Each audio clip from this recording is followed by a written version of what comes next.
সবচেয়ে বড় মুফতি রশিদ আহমদ গঙ্গুহি রহমতুল্লাহ আলাইহি,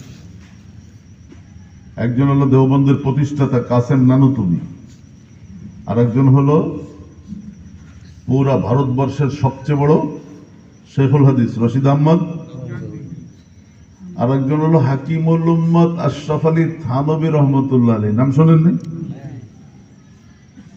এই তিনজন এনরা এক মুরব্বীর কাছে যায় বসে থাকতেন।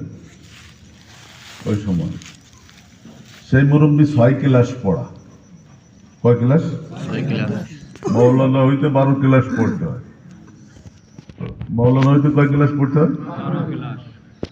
ওনরা যে যার কাছে বসে থাকে উনি কয় ক্লাস পড়া? তার মানে ফুল মৌলবী বলেন, অর্ধেক না? আর প্রশ্ন হয় না বাজন, দেওবন্দের প্রতিষ্ঠাতা কাসেম নানুতুবি, ফকিহুল উম্মত রশিদ আহমদ গঙ্গুহি, হাকিমুল উম্মত আশরাফ আলী থানভী সবাই যাইয়া এই অর্ধেক মৌলবীর কাছে যাই বসে থাকে কেন? বলে ইনাদের সবার এলেম হলো মাথার মধ্যে।